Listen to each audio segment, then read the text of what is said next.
ಆದ್ರೆ ನನ್ನನ್ನ ಒಂದು ಸಮಸ್ಯೆ ಕಾಡ್ತಿದೆ. ರಾಘವಾಗ್ಲಿ, ಅಮ್ಮ ಆಗ್ಲಿ, ಮಕ್ಕಳಾಗ್ಲಿ ಯಾರು ನಿನ್ನನ್ನ ಒಪ್ಕೋತಾನೆ ಇಲ್ಲ. ಅವರೆಲ್ಲ ಒಪ್ಕೋಬೇಕು ಅಂದ್ರೆ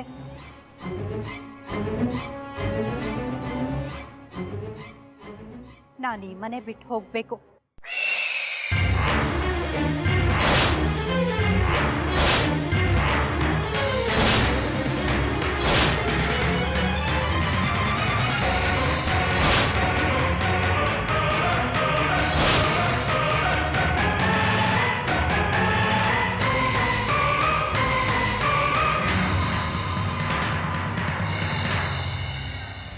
ಹೋದ್ರೇನೆ ನಾನು ಅಂದ್ಕೊಂಡಿದ್ದೆಲ್ಲ ನಡೆಯೋದು.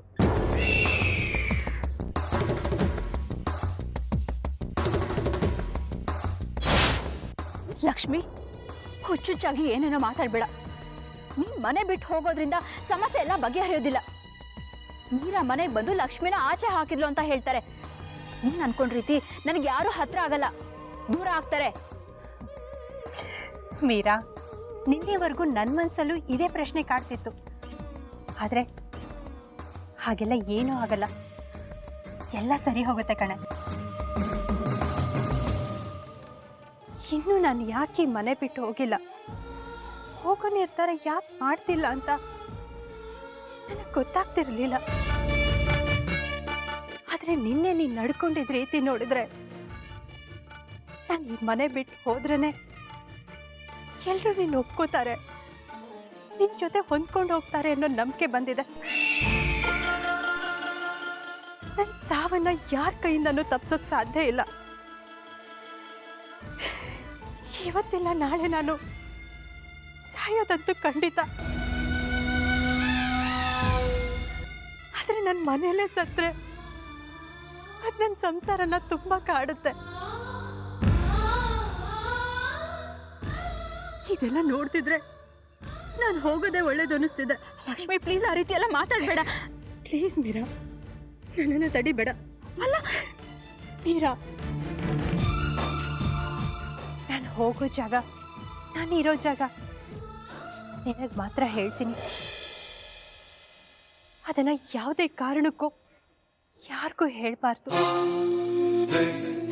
ನಾನು ಸತ್ತ ಮೇಲೆ ನಿನಗೆ ವಿಷಯ ಮುಟ್ಟುತ್ತೆ.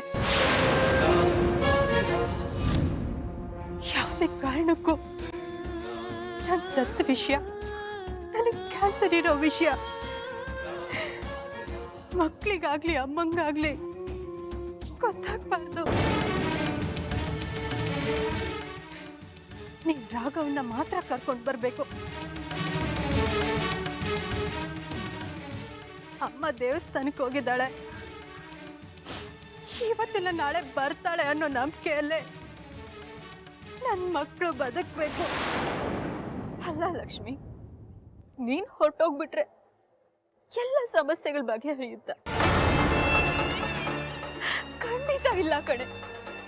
ನೀನ್ ಎಲ್ಲೂ ಹೋಗ್ಬೇಡ, ಇಲ್ಲೇ ಇರು. ಇಲ್ಲ ಮೀರಾ, ನಾನು ಹೋಗ್ಲೇಬೇಕು. ಎಲ್ಲ ಬದಲಾಗ್ಲೇಬೇಕು.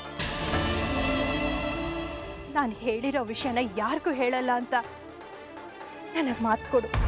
ಏನ್ ಹೇಳ್ತಾ ಇದೆಯಾ ಲಕ್ಷ್ಮಿ? ಮಾತು ಕೊಡು ಮೀರಾ.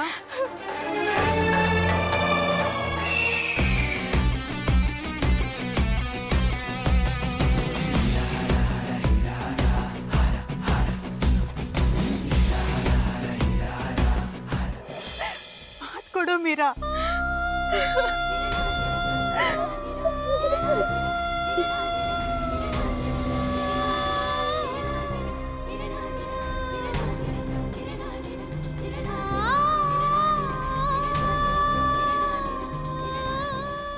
ರಾಘವ್ಗೆ ಹೆಂಡತಿಯಾಗಿ ಸಂತೋಷವಾಗಿ ಬಾಳ್ಬೇಕು ಅಂತ ನೀನು ಬಂದೆ. ಆದ್ರೆ ನಾನು ನಿನಗೆ ಈ ಜವಾಬ್ದಾರಿನ ವಹಿಸ್ತಾ ಇದ್ದೀನಿ ಅಂತ ಯೋಚನೆ ಮಾಡ್ತಿದೀಯ. ದಯವಿಟ್ಟು ನೀನೇನೋ ಮಾತಾಡ್ಬೇಡ.